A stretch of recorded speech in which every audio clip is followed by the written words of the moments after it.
যারা আমার বোনদের বিরুদ্ধে, প্রার্থীদের বিরুদ্ধে, শিক্ষার্থীদের বিরুদ্ধে সাইবার বুলিং করছে, হ্যারাসমেন্ট করছে, এরা কোনো মানুষ হতে পারে না, এরা হচ্ছে কোলাঙ্গা।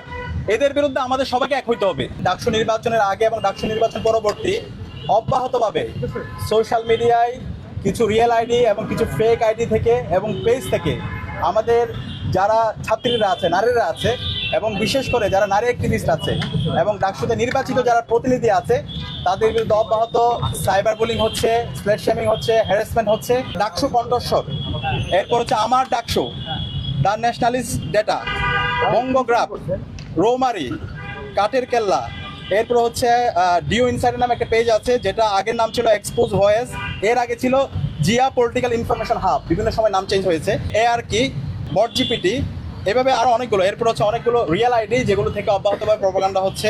এনামুল হক শান্ত, তার ভেরিফাইড আইডি আছে, আশিকুর রহমান, সাইফ আল মাহমুদ। তো আমরা দেখেছি এখানে যতগুলো পেজ বলেছি, প্রত্যেকটা পেজ রাজনৈতিক দল, একটা রাজনৈতিক দলের সাথে কানেক্টেড, সেটা হচ্ছে ছাত্র দল এবং বিএনপির বিভিন্ন অ্যাক্টিভিস্টরা এই পেজগুলো চালায়। তো আমরা যখন আমাদের এই লিঙ্কগুলো দিয়েছি, এখানে যারা এক্সপার্ট আছে সাইবার নিয়ে যারা কাজ করে, তারা ইতিমধ্যে এটা নিয়ে কাজ করছে, বিটিআরসিকে ব্যবস্থা নেওয়ার জন্য বলেছে। একই সাথে অ্যাক্টিভিটি লগগুলো তারা দেখছে, ফেসবুকের সাথে অফিসিয়ালি যোগাযোগ করেছে, যে পেজগুলোর কথা বলেছে এগুলো অ্যাডমিন ইতিমধ্যে তারা বের করতে পেরেছে, এবং খুব দ্রুতই এই অ্যাডমিনদের বিরুদ্ধে যারা স্ট্যাক শেমিং, সাইবার বুলিং এবং হ্যারাসমেন্টের সাথে জড়িত আছে, তাদের বিরুদ্ধে তারা ব্যবস্থা নেওয়ার ব্যাপারে তারা আশ্বস্ত করেছেন আমাদেরকে। যারা স্ল্যাট শেমিং করছে, সাইবার বুলিং করছে, হ্যারাসমেন্ট করছে, মিথ্যা প্রপাগান্ডা করছে, তারা হলো কালপ্রিট।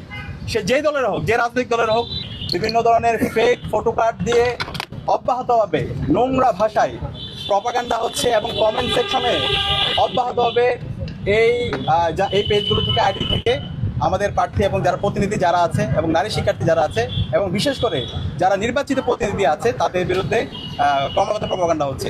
তো আজকে আমরা সাইবার সাপোর্ট ইউনিটে লিখিতভাবে যে সমস্ত পেজগুলো থেকে এবং আইডিগুলো থেকে এই প্রপাগান্ডাগুলো হচ্ছে, সেগুলো আমরা লিখিতভাবে দিয়েছি, প্রত্যেকটা লিঙ্ক দিয়েছি।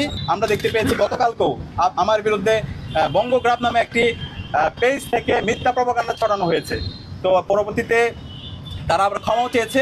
তো আমরা আমাদের এই যে অভিযোগ দিয়েছি, সেই অভিযোগের মধ্যে সকল পেজগুলো ছিল এরকম যারা প্রপাগান্ডা করছে, মিথ্যা প্রপাগান্ডা, সবার বিরুদ্ধে আইন শৃঙ্খলা বাহিনী যথাযথ ব্যবস্থা গ্রহণ করবে। তো আমরা একই সাথে শাহবাগ থানায় গিয়ে আমাদের যে মামলা, সেই মামলার কপিটা জমা দিব, এবং আমরা আশা করছি এই যারা কালপ্রিট আছে তাদেরকে দৃষ্টান্তমূলক বিচারের আওতায় নিয়ে আসার মাধ্যমে এই ধরনের সাইবার বুলিং, হ্যারাসমেন্ট এগুলো বন্ধ হবে। এখন এই জায়গায় ঢাকা বিশ্ববিদ্যালয় কেন্দ্রীয় ছাত্র সংসদ ডাকসু জিরো টলারেন্স নীতি ঘোষণা, যারা আমার বোনদের বিরুদ্ধে, প্রার্থীদের বিরুদ্ধে, শিক্ষার্থীদের বিরুদ্ধে সাইবার বুলিং করছে, হ্যারাসমেন্ট করছে, এরা কোনো মানুষ হতে পারে না, এরা হচ্ছে কোলাঙ্গা।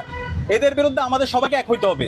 রাজনৈতিক দল, ছাত্র সংগঠন, সকল শিক্ষার্থী, নাগরিকদেরকে এদের বিরুদ্ধে আমাদের অবস্থান পরিষ্কার করতে হবে। তো এই জায়গায় আমাদের জিরো টলারেন্স, এবং আমরা আশা করছি এদের সবাইকে দৃষ্টান্তমূলক বিচার অবস্থায় নিয়ে আসা হবে। এবং একই সাথে এই online propaganda, cyber bullying, harassment, এটার বিরুদ্ধে যেন শিক্ষার্থীরা নির্বিঘ্ন অভিযোগ দিতে পারে, আমাদের শাহবাগ থানা যেটা আছে, সেই শাহবাগ থানায় একটি সাইবার সাপোর্ট সেন্টার খুব দ্রুত স্থাপন করা হবে। শিক্ষার্থীরা সার্বিকভাবে ওইখানে গিয়ে অভিযোগ দিবে, এবং আমাদের ডাকসুর পক্ষ থেকে ইতিমধ্যে একটা ডিজিটাল কমপ্লেন বক্স আমরা করেছি। সেই কমপ্লেন বক্সের সহায়তায় আইন ও মানবাধিকার সম্পাদক সার্বিকভাবে এখানে সহযোগিতা করবে।